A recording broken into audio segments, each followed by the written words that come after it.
जय माता दी भक्तों, कैसे हैं आप सब। माँ दुर्गा की कृपा आप पर सदैव बनी रहे।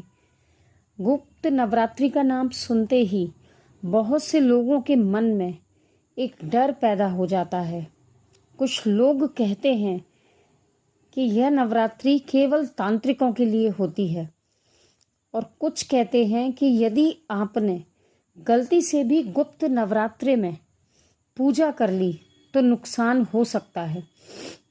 और कुछ लोगों का मानना है कि इन दिनों केवल वही लोग साधना कर सकते हैं जिन्हें किसी गुरु से विशेष तांत्रिक दीक्षा मिली हो। क्या वास्तव में ऐसा है? क्या करोड़ों गृहस्थ जो पूरे विश्वास और श्रद्धा से माँ दुर्गा की पूजा करते हैं, वे गुप्त नवरात्रि का लाभ नहीं ले सकते? क्या माँ भगवती केवल कुछ विशेष लोगों की ही माता है, या फिर ये एक ऐसा भ्रम है जो समय के साथ लोगों के मन में बैठ गया है? तो भक्तों, आज हम इन सभी प्रश्नों का उत्तर शास्त्रों, शक्ति उपासना की परंपरा के आधार पर जानेंगे। तो वीडियो को अंत तक अवश्य देखिए, क्योंकि अंत में मैं आपको बताऊंगी कि एक सामान्य गृहस्थ गुप्त नवरात्रि में कौन सी साधना निश्चिंत होकर कर सकता है। तो सबसे पहले हमें यह समझना होगा कि यह धारणा बनी कैसे कि गुप्त नवरात्रि केवल तांत्रिकों के लिए है। इसका कारण यह है कि प्राचीन काल से गुप्त नवरात्रि को विशेष साधना का काल माना जाता है। कुछ साधक इन दिनों अत्यंत कठिन और गूढ़ साधनाएं करते हैं। ये साधनाएं सामान्य पूजा से अलग होती थी और इन्हें हमेशा योग्य गुरु के मार्गदर्शन में ही किया जाता था। धीरे धीरे लोगों ने यह मान लिया कि यदि कुछ तांत्रिक साधक इन दिनों विशेष साधना करते हैं तो गुप्त नवरात्रि केवल उन्हीं के लिए होगी, और यहीं से भ्रम की शुरुआत हुई। लेकिन क्या किसी विशेष साधना का होना यह सिद्ध करता है कि सामान्य भक्त माता की पूजा नहीं कर सकते? तो भक्तों, बिल्कुल भी नहीं, ऐसा बिल्कुल नहीं है। माँ भगवती को हम जगदम्बा कहते हैं, अर्थात संपूर्ण संसार की माता। और यदि वे संपूर्ण संसार की माता हैं तो क्या वे केवल कुछ विशेष लोगों पर ही कृपा करेंगी? क्या एक गृहस्थ जो पूरे विश्वास से रोज जय माता दी कहता है, उसकी भक्ति कम मूल्यवान है? शास्त्र हमें ऐसा कहीं नहीं सिखाते। सनातन धर्म का मूल सिद्धांत है माता भाव की भूखी है, दिखावे की बिल्कुल नहीं। यदि आपका मन सच्चा है, आपकी श्रद्धा निर्मल है और आपका जीवन सात्विक है तो माता की कृपा अवश्य प्राप्त होती है। यहाँ एक बात समझना बहुत आवश्यक है। सनातन धर्म में सभी लोगों के लिए एक जैसी साधना नहीं बताई गई। एक सन्यासी का मार्ग अलग है, एक तपस्वी का मार्ग अलग है और एक गृहस्थ का मार्ग अलग है। गृहस्थ का धर्म है अपने परिवार का पालन करना। एक गृहस्थ का जो सबसे पहला धर्म है वह है अपने परिवार का पालन करना, ईमानदारी से जीवन जीना, धर्म का पालन करना और प्रतिदिन भगवान का स्मरण करना। इसलिए गृहस्थ के लिए सबसे श्रेष्ठ साधना है माता का नाम जप, माँ भगवती का नाम जप, दुर्गा सप्तशती का श्रद्धा पूर्वक पाठ, देवी कवच, अर्गला स्तोत्र, कीलक स्तोत्र और अपनी क्षमता के अनुसार पूजा करना। यही शास्त्र सम्मत और सुरक्षित मार्ग है एक गृहस्थ के लिए।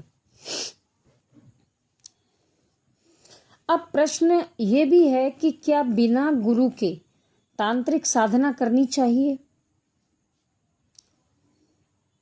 इस प्रश्न का उत्तर बहुत ही स्पष्ट है कि बिना गुरु के आपको तांत्रिक साधना नहीं करनी चाहिए। यह केवल गुप्त नवरात्रि के लिए नहीं है, बल्कि किसी भी गूढ़ साधना के लिए सत्य है। जब तक उचित गुरु का मार्गदर्शन ना मिले, तब तक आप किसी भी तांत्रिक साधना में ना जाएं। शास्त्र स्वयं कहते हैं कि जिन साधनाओं में विशेष विधि, मंत्र और नियम हो, उन्हें योग्य गुरु के मार्गदर्शन में ही करना चाहिए। लेकिन इसका अर्थ यह बिल्कुल नहीं है कि बिना गुरु के माता का नाम भी नहीं लिया जा सकता। ऐसा कहीं भी नहीं लिखा। माँ का स्मरण, भक्ति, जप, आरती, दुर्गा सप्तशती का श्रद्धा पूर्वक पाठ, ये सब आप कर सकते हैं। गृहस्थी के साथ साथ आप ये सब कर सकते हैं। अब सबसे बड़ा भ्रम यह है कि आज सोशल मीडिया पर कई बार ऐसे वीडियोस दिखाई देते हैं जिनमें कहा जाता है कि गुप्त नवरात्रि में यह मत करो, वह मत करो, नहीं तो अनर्थ हो जाएगा। तो ऐसी बातें सुनकर सामान्य भक्त डर जाते हैं। लेकिन एक बात हमेशा याद रखिए कि भक्ति का आधार भय बिल्कुल भी नहीं है। भक्ति का आधार विश्वास है। माँ अपने भक्तों को डराने के लिए नहीं, उनका कल्याण करने के लिए है। यदि श्रद्धा के साथ साधारण पूजा की जाए तो डरने का कोई कारण नहीं है। अब प्रश्न एक नया है। किसी ने कमेंट सेक्शन में पूछा कि क्या शास्त्र गृहस्थों को गुप्त नवरात्रि मनाने की अनुमति देते हैं? तो हमें सबसे पहले यह जानना होगा कि सनातन धर्म में उपासना के कितने मार्ग बताए गए हैं। सनातन धर्म में उपासना के कितने मार्ग हैं? हमारे शास्त्र किसी एक मार्ग की बात नहीं करते। वे बताते हैं कि प्रत्येक व्यक्ति की प्रकृति अलग होती है, इसलिए उसकी साधना का मार्ग भी अलग हो सकता है। कोई व्यक्ति भक्ति के माध्यम से ईश्वर को प्राप्त करता है, कोई जप और ध्यान के माध्यम से प्राप्त करता है, कोई सेवा के माध्यम से प्राप्त करता है, और कुछ साधक, कुछ भक्त विशेष मंत्रों एवं तांत्रिक विधियों का भी अनुसरण करते हैं। लेकिन भक्तों, इन सभी मार्गों का लक्ष्य एक ही है, मां भगवती की कृपा प्राप्त करना। इसलिए केवल यह कहना कि गुप्त नवरात्रि तांत्रिकों के लिए है, यह गलत है। दुर्गा सप्तशती से हमें क्या सीखने को मिलता है? यदि हम दुर्गा सप्तशती को ध्यान से पढ़ें तो हमें एक बात बार बार दिखाई देती है। माता ने कभी यह नहीं कहा कि मैं केवल विशेष साधकों की रक्षा करूंगी। माँ बार बार अपने भक्तों को आश्वासन देती हैं कि जो श्रद्धा और विश्वास से उनका स्मरण करेगा, उसकी रक्षा और कल्याण होगा। यही कारण है कि सदियों से गृहस्थ लोग भी दुर्गा सप्तशती का पाठ करते आए हैं। यदि गुप्त नवरात्रि केवल तांत्रिकों के लिए होती तो सामान्य भक्तों द्वारा इन दिनों दुर्गा सप्तशती का पाठ करने की परंपरा ही क्यों होती? अब हम जानेंगे कि गृहस्थ के लिए सबसे श्रेष्ठ साधना। यदि आप एक सामान्य गृहस्थ हैं, नौकरी करते हैं, परिवार की जिम्मेदारियां निभाते हैं, तो गुप्त नवरात्रि में आपको क्या करना चाहिए? यदि आपके पास समय है, यदि आप समय निकाल सकें, तो प्रतिदिन स्नान के बाद माता का स्मरण करें, दीपक जलाकर श्रद्धा से पूजा करें, दुर्गा सप्तशती का जितना संभव हो उतना पाठ करें।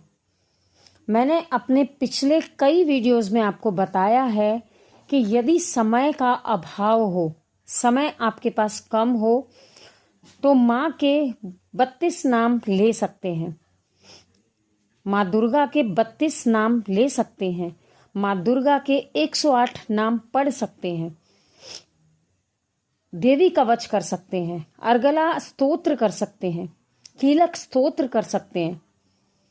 ये छोटी छोटी चीजें हैं। दुर्गा सप्तश्लोकी का पाठ कर सकते हैं।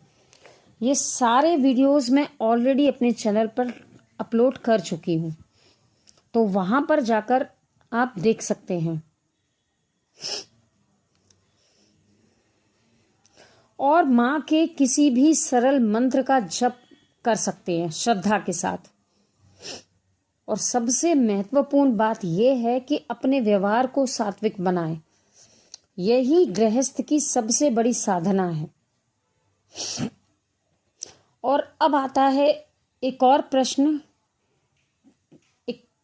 किसी ने पूछा था कि क्या तंत्र गलत है? तो यहाँ इस भ्रम को दूर करना बहुत ही आवश्यक है। कुछ लोग तंत्र शब्द सुनते ही डर जाते हैं, जबकि वास्तविकता यह है कि तंत्र स्वयं में गलत नहीं है। तंत्र भी सनातन धर्म की एक प्राचीन साधना परंपरा है। लेकिन समस्या तब होती है जब लोग बिना ज्ञान, बिना गुरु और बिना समझ के कठिन साधनाएं करने लगते हैं। इसलिए शास्त्र सावधानी की सलाह देते हैं। शास्त्र कहते हैं कि सावधानी बरतिए। तो इसका अर्थ यह बिल्कुल भी नहीं है कि तंत्र बुरा है, बल्कि इसका अर्थ यह है कि प्रत्येक साधना का अपना उचित मार्ग और उचित पात्र होता है। जिस प्रकार कोई व्यक्ति बिना प्रशिक्षण के, बिना एक्सपीरियंस के शल्य चिकित्सा नहीं कर सकता, उसी प्रकार गुण साधनाएं भी योग्य गुरु के मार्गदर्शन में ही की जानी चाहिए। और एक और क्वेश्चन है कि क्या माँ भगवती कठिन साधना से प्रसन्न होती हैं? यह भी एक बहुत बड़ा भ्रम है। कुछ लोग सोचते हैं कि यदि बहुत कठिन साधना नहीं की तो माँ प्रसन्न नहीं होंगी। लेकिन हमारे संतों और भक्तों का जीवन हमें कुछ और ही सिखाता है।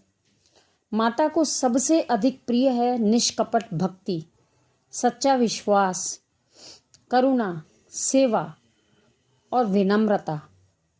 यदि ये गुण हमारे जीवन में हैं, तो साधारण पूजा भी असाधारण बन जाती है। गुप्त नवरात्रि में भक्तों, गृहस्थों को क्या करना चाहिए? सबसे अहम प्रश्न है कि गुप्त नवरात्रि में गृहस्थों को क्या करना चाहिए। एक सामान्य गृहस्थ इन 9 दिनों में क्या करे? यदि आप नौकरी करते हैं, पढ़ाई करते हैं, घर परिवार की जिम्मेदारियां निभाते हैं, तो भी आप गुप्त नवरात्रि का पूरा आध्यात्मिक लाभ प्राप्त कर सकते हैं। इन 9 दिनों में 5 बातों का विशेष ध्यान रखें। पहला, कि प्रतिदिन माता का स्मरण करें। सुबह स्नान करके श्रद्धा से दीपक जलाइए और माँ को प्रणाम कीजिए, जैसा कि मैंने अभी आपको बताया। पूजा लंबी हो या छोटी हो, लेकिन भाव से और मन से होनी चाहिए। दूसरा पॉइंट कि माँ नाम जप आप अवश्य करें। यदि पूरा दुर्गा सप्तशती पाठ संभव ना हो तो माता के किसी सरल मंत्र का जप करें। जैसे मंत्र है ओम ऐं ह्लीं क्लीं चामुंडाय विच्छे, या देवी सर्वभूतेषु मातृ रूपेण संस्थिता नमस्तस्यै नमस्तस्यै नमस्तस्यै नमो नमः। सर्वमंगल मांगल्ये शिवे सर्वार्थ साधिके शरण्ये त्र्यंबके गौरी नारायणी नमोस्तुते। इनमें से किसी भी मंत्र का आप जप कर सकते हैं। श्रद्धा से किया गया थोड़ा सा भी जप बहुत मूल्यवान होता है। सात्विक जीवन अपनाएं। केवल भोजन ही नहीं, अपने विचार भी सात्विक बनाइए। 9 दिनों तक क्रोध बिल्कुल ना करें, उसके बाद भी क्रोध को कम करिए। कटु वचन मत बोलिए किसी को, और दूसरों की निंदा बिल्कुल भी ना करें। ये सारी चीज़ें अगर आप याद रखेंगे तो माँ भगवती तो वैसे ही आप पर कृपा कर देंगी। सेवा और दान, चौथा जो भाव है सेवा और दान। यदि आपका सामर्थ्य हो तो किसी ज़रूरतमंद की सहायता कीजिए। किसी भूखे को भोजन कराइए, किसी दुखी व्यक्ति को सांत्वना दीजिए। एक बात हमेशा याद रखिए कि माँ केवल मंदिर में नहीं है, प्रत्येक जीव में विराजमान है। 5वां पॉइंट कि माता के प्रति विश्वास बनाए रखें। माँ के प्रति आपका विश्वास अटूट होना चाहिए। हमेशा माँ से कहिए कि जो मेरे लिए कल्याणकारी हो वही मुझे दीजिए, और यही सच्ची भक्ति है। हमेशा कुछ गलतियों से बचना चाहिए।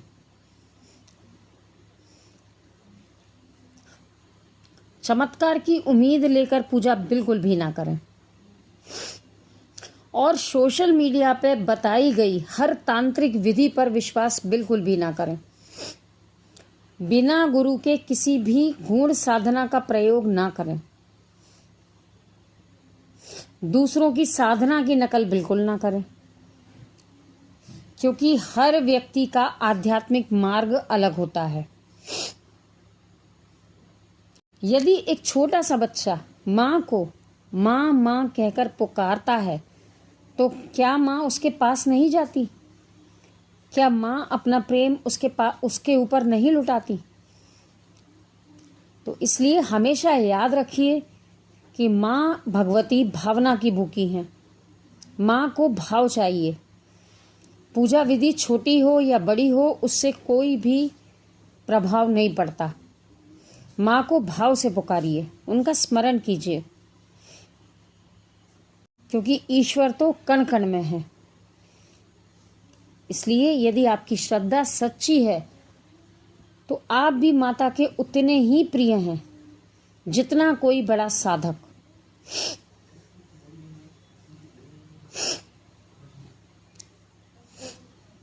तो भक्तों, आज हमने जाना कि गुप्त नवरात्रि केवल तांत्रिकों के लिए नहीं है। गृहस्थ भी पूरी श्रद्धा से इन 9 दिनों में माता की उपासना कर सकते हैं। कठिन तांत्रिक साधनाएं गुरु के मार्गदर्शन में ही करनी चाहिए, लेकिन नाम जप, दुर्गा सप्तशती का पाठ, देवी कवच, सात्विक जीवन और सच्ची भक्ति, ये सभी सामान्य भक्तों के लिए पूर्णत उपयुक्त और कल्याणकारी है। इसलिए इस बार गुप्त नवरात्रि में डर के साथ नहीं, विश्वास के साथ माता की शरण में जाइए। माँ अपने भक्त का धन नहीं देखती। माँ अपने भक्त का ज्ञान भी नहीं देखती। माँ केवल उसके हृदय की सच्ची श्रद्धा देखती है। यदि यह श्रद्धा आपके भीतर है तो निश्चिंत रहिए, माँ की कृपा आप पर भी अवश्य होगी। तो भक्तों, यदि आपको यह वीडियो अच्छा लगा हो तो इसे अपने परिवार और मित्रों के साथ शेयर कीजिए। और यदि आप गुप्त नवरात्रि की इस पूरी श्रृंखला का कोई भी भाग नहीं छोड़ना चाहते तो चैनल को सब्सक्राइब करके बेल आइकन अवश्य दबाएं। अगले वीडियो में हम जानेंगे कि गुप्त नवरात्रि में क्या करें और क्या बिल्कुल ना करें। शास्त्रों के अनुसार सही नियम क्या है। तो भक्तों, चैनल को सब्सक्राइब करें, ज़्यादा से ज़्यादा वीडियो लाइक करें, शेयर करें और अपना प्यार सपोर्ट ऐसे ही बनाए रखें। जय माँ Jagdamba. Thank you so much for watching my video. जय माँ जगदम्बा, जय माँ भवानी, जय माता दी।